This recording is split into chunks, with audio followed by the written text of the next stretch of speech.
오늘 말씀은 우리를 부끄러워하지 않으심이다라는 제목으로 말씀을 나누도록 하겠습니다. 우리는 종종 우리 스스로를 부끄러워하는 순간이 있습니다.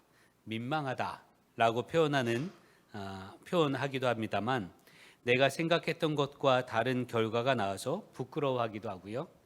또는 보편적인 부분에서 벗어나서 부끄러워합니다. 죄가 드러나서도 부끄러워합니다. 또 반대로 나 자신을 자랑스러워하거나 대견하게 여기기도 하지요. 그러나 부끄러움을 갖는다는 건 그나마 양심이 살아있다는 것이기에 나쁜 건 아닐 겁니다. 인간이 인간답다고 할 때의 기준, 그 기준이 부끄러움을 아느냐 모르느냐로 나눌 수도 있습니다. 사람이 사람답다라고 하는 건 부끄러움을 아느냐 그렇지 않느냐로 나눌 수 있다는 거지요. 죄가 드러나고 징역형을 살아도 도무지 부끄러움을 모르는 이들이 있잖아요. TV에 보면 분명히 드러난 죄인데도 전혀 부끄러움을 못 느끼는 그런 사람들을 보면 죄책감이라고는 일도 없는 이들 때문에 화가 치밀어 오르는 것이 우리이기도 합니다. 보통 부끄러운 일이라고 할 때 여러분 어떤 것으로 기준을 삼습니까? 보통 부끄러운 일이다라고 말할 때의 기준은 그 일이 밖으로 드러나지 않기를 바라는 것. 그게 부끄러운 일이에요. 내가 그 일을 하는데 그 일이 밖으로 드러나지 않기를, 다른 사람들이 보지 않기를 바라는 그 일이 부끄러운 일 가운데 하나이겠지요. 남이 보았을 때 눈살을 찌푸리게 된다면 그것이 부끄러운 일일지도 모릅니다. 그런 부끄러운 일들은 감추려고 하지요. 사람들은 부끄러운 일은 감추려고 합니다.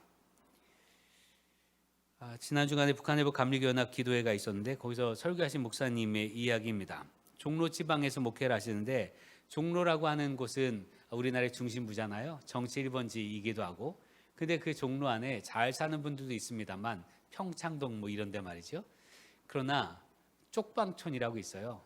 방 한 칸을 5칸 혹은 6칸 이렇게 나눠서 5, 6명이 살게 되는, 말 그대로 배녀 합판이라고 그러죠. 그 합판 하나 칸막이를 두고 사는 그런 쪽방촌에 계시는 분도 많고, 그리고 노숙인도 많습니다.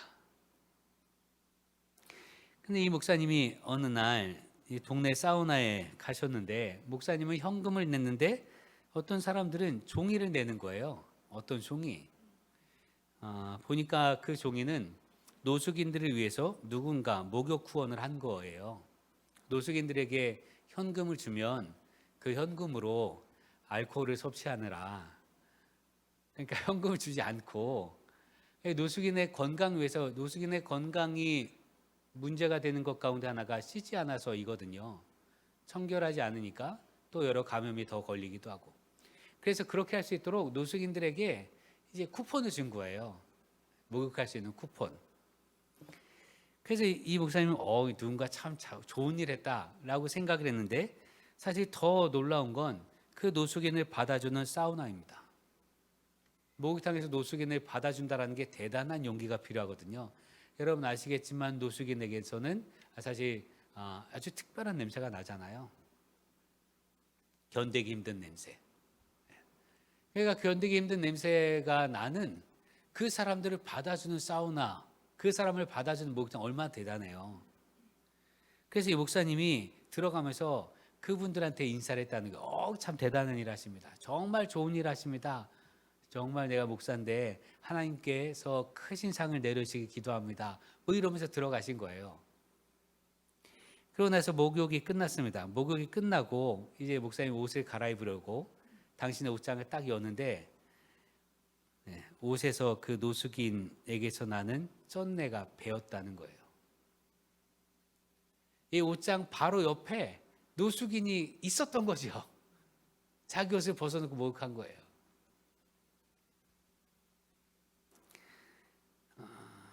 자기 옷에서 노숙인의 쩐내를 맡으니 화가 치밀더라는 거예요. 그래서 옷을 챙겨 들고 다른 곳으로 피해서 갈아입으면서 목사님이 입 밖으로 이런 소리 냈다고 합니다. 말이지, 사람을 골라받아야지. 장사를 제대로 하겠다는 거야, 말겠다는 거야. 이러면 나누든지 아예 요일을 따로 정하든지 어떻게 같이 목욕을, 이런 식으로 계속 얘기했다는 거예요. 화가 막 치밀어가지고. 근데 막 이러다가 어느 순간 깨달아지고, 내가 지금 뭐 하고 있나? 내가 이 한 입으로 조금 전까지 잘하셨습니다, 하나님의 축복 있길 바랍니다, 그렇게 축복하던 이 입술로 똑같은 일인데 저주를 내뿜으면 자기가 너무 부끄러워져서 한참 동안 울었다는 거예요. 옷을 갈아입으면서도. 그래서 목사님 말씀하시기, 우리 좀 품이 넓은 그리스도인으로 살았으면 좋겠습니다. 품이 넓은 그리스도인.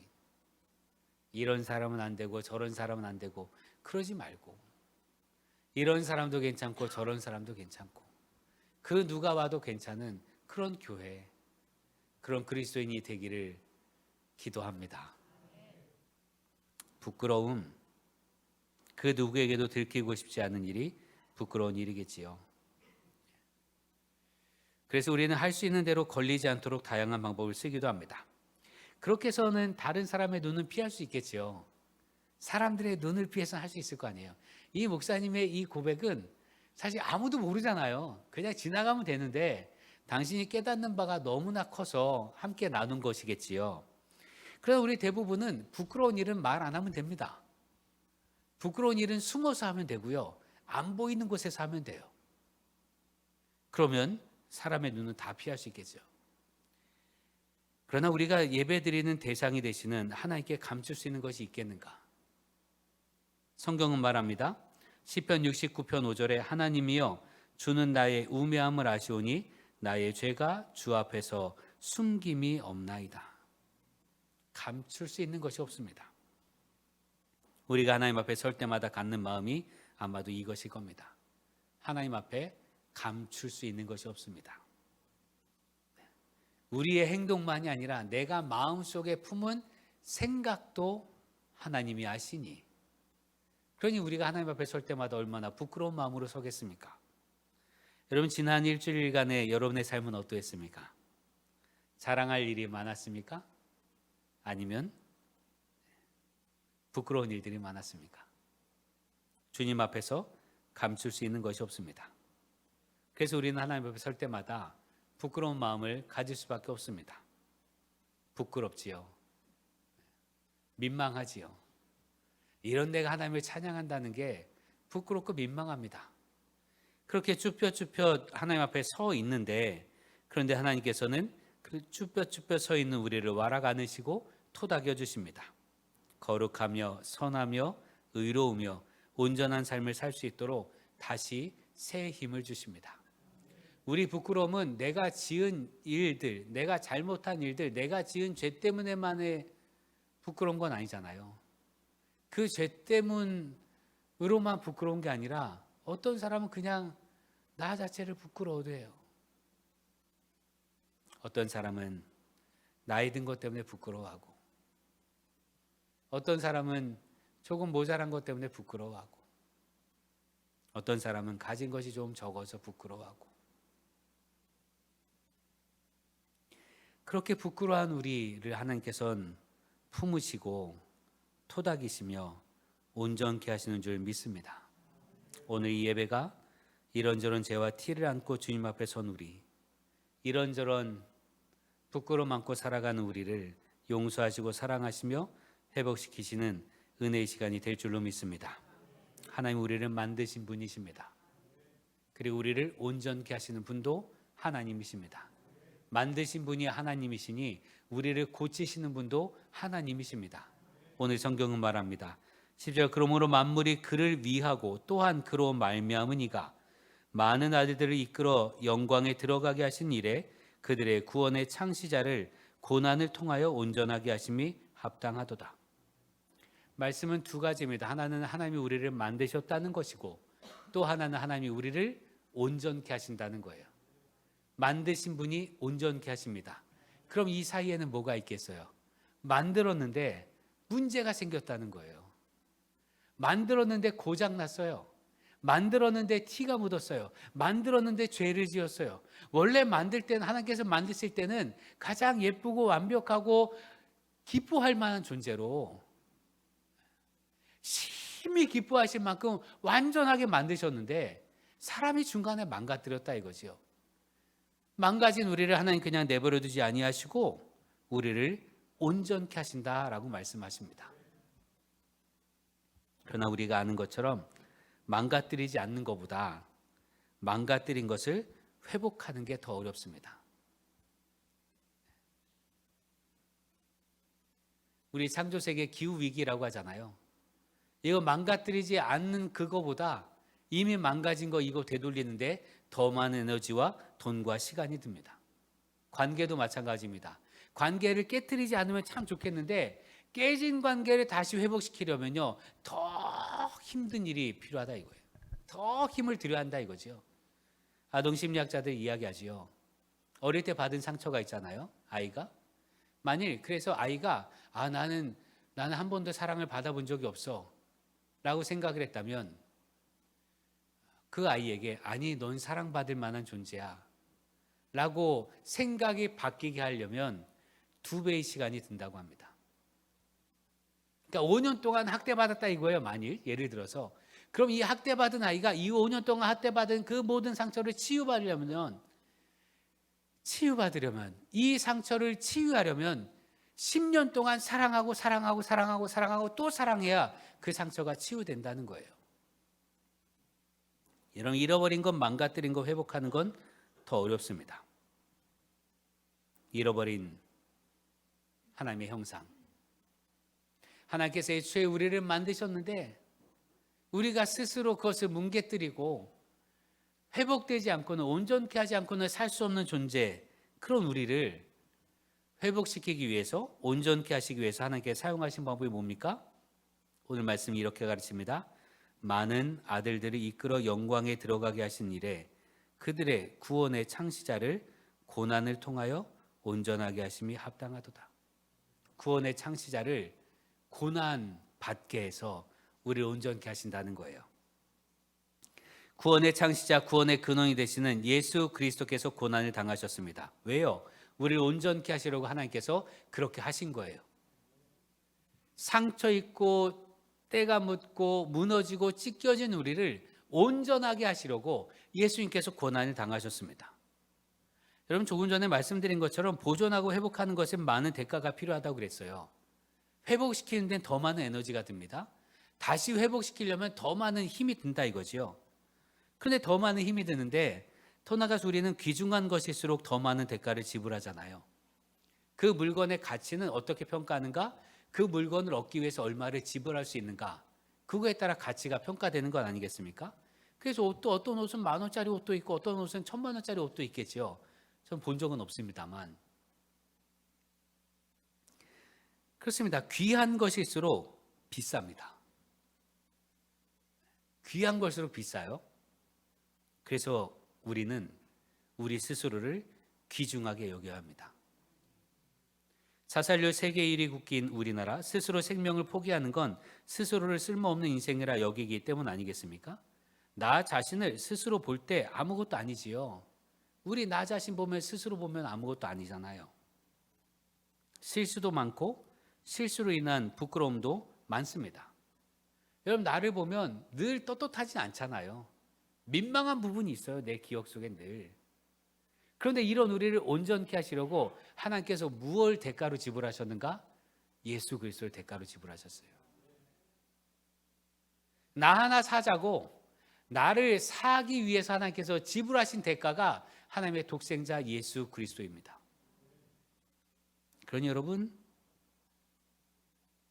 우리 자신을 위해 하나님께서 지불하신 대가가 예수 그리스도이시니 우리 한 사람 한 사람은 천하보다 귀한 존재임을 믿으시길 바랍니다.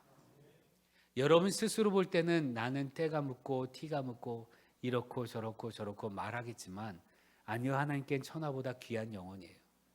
천하보다 귀하니까 여러분 한 사람 한 사람을 위해서 예수 그리스도를 보내주셨고 그냥 보내주신 것만이 아니라 고난 당하게 하셨고 죽게 하셨습니다.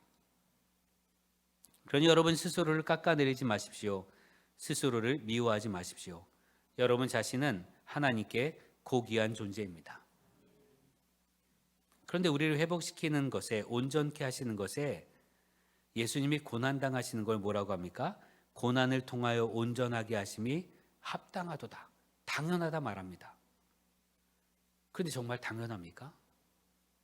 우리를 온전하게 하시기 위해서 하나님의 아들이신 예수님이 고난당하는 게 당연한 일이냐 이거예요.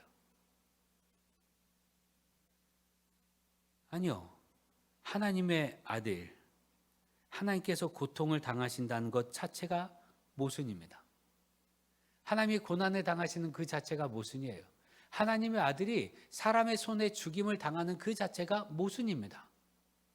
여러분 이건요, 예수님께서 세례 요한에게 세례를 받으실 때도 똑같이 말씀하셔요.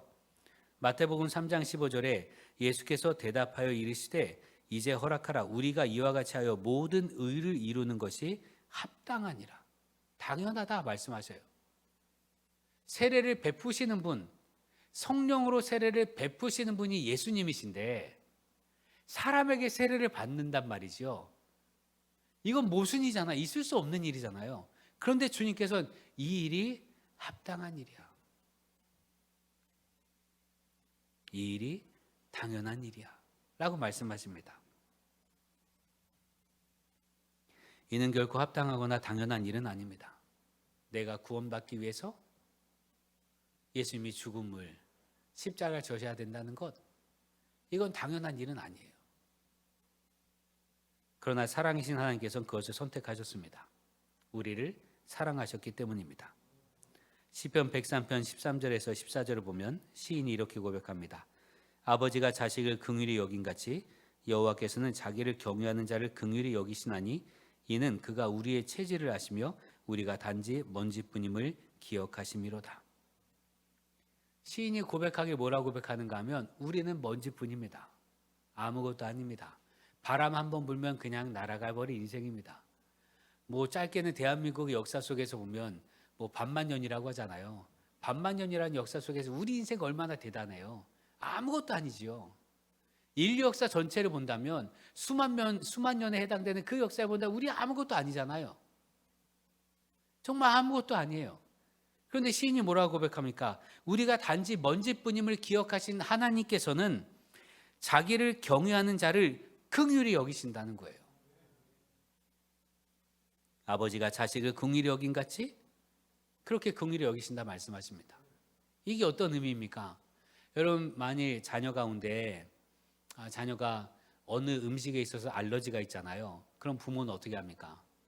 어느 식당을 가든 어딜 데려가든 그 음식이 있는지 없는지, 그 알러지 일으키는 그 부분이 있는지 없는지 그거 먼저 살피잖아요. 그거 먼저 물어보고. 이게 긍휼히 여기는 거예요. 신학자 한스킹은 이렇게 말합니다. 하나님의 사랑은 고통을 떠나 우리를 보호하는 게 아니라 고통 속에서 우리를 보호하신다. 하나님의 사랑이 하나님이 우리를 보호하시는데요. 우리가 이 땅에서 고난당하잖아요. 하나님이 저 하늘에서 우리를 돌보시는 게 아니라 고난당하는 바로 이 땅 바로 내려오셔서 우리 곁에서 함께 고난당하시며 우리를 보호하신다는 겁니다. 그게 하나님의 사랑입니다. 우리는 그 사랑을 받고 있는 거예요. 그 사랑을 받고 있으니 여러분 인생을 살아가면서 스스로를 부끄럽게 여기지도 마시고 스스로를 나무라지도 마시고 스스로를 모자라다고도 하지 마시길 바랍니다. 그런 우리를 하나님께서 사랑하십니다. 그럼에도 불구하고 우리가 매번 부끄러워하고 민망해하는 이유는 하나님께서 우리를 이렇게 구원하셨는데 우리가 순간순간 죄를 짓기 때문에 그래요. 하나님이 이렇게 나를 구원하셨는데 그건 내 삶을 보니까 늘 자랑스럽지 않아요. 아는데 행하지 못하는 선도 있지요. 그렇게 하는 게 착한 거란 거 알잖아요. 그런데 그렇게 못해요. 또는 해서는 안 되는 줄 아는데도 그런데도 죄를 짓기도 합니다.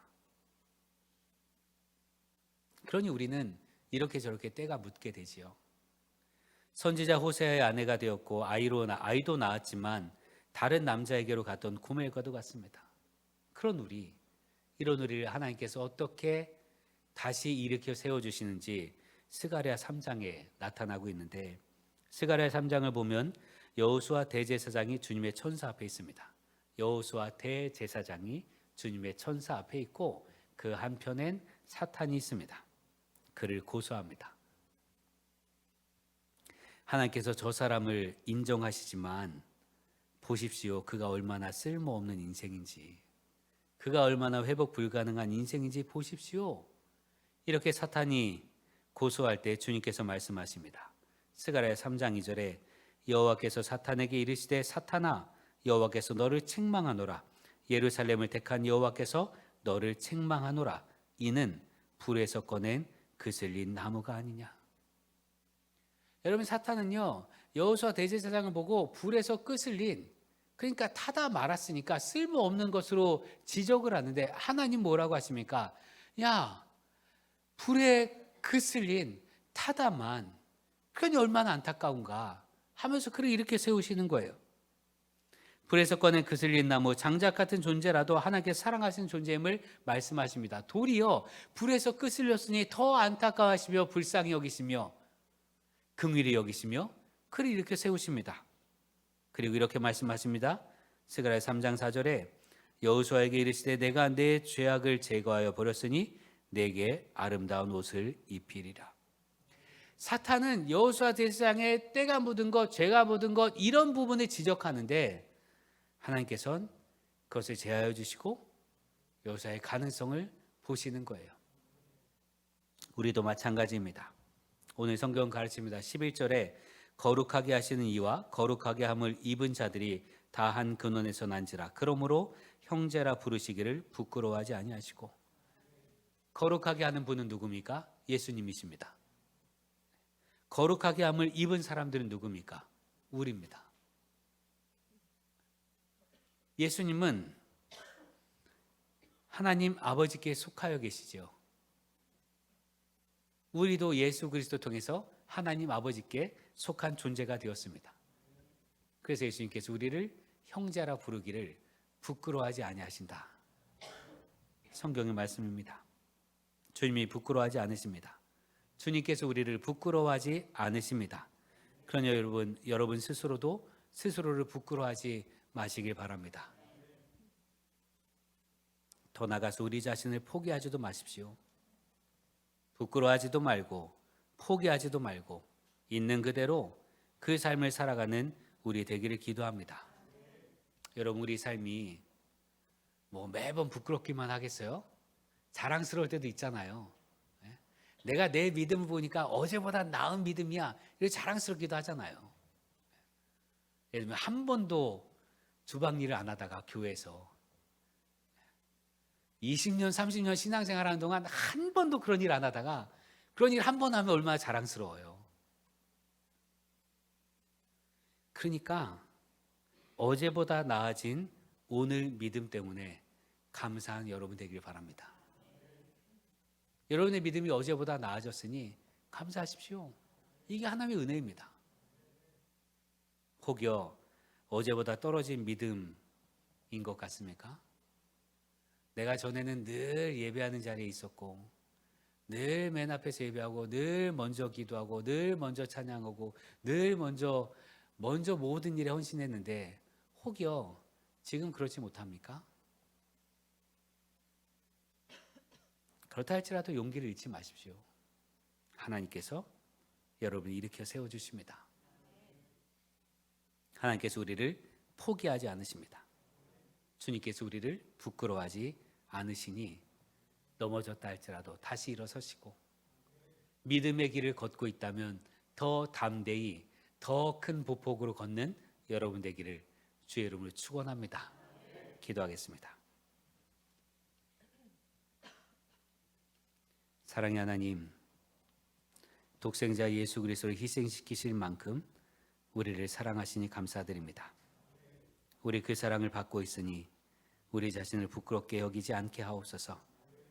사탄은 할 수 있는 대로 우리를 고소하며 넌 안 돼, 넌 늘 그 모양이야 하며 우리를 죄책감 속에 가두어 두지만, 그러나 주님께서는 그 사탄의 소리도 잠재우시고 사탄을 꾸짖으시며 우리가 하나님의 가장 귀한 존재임을 알려주십니다.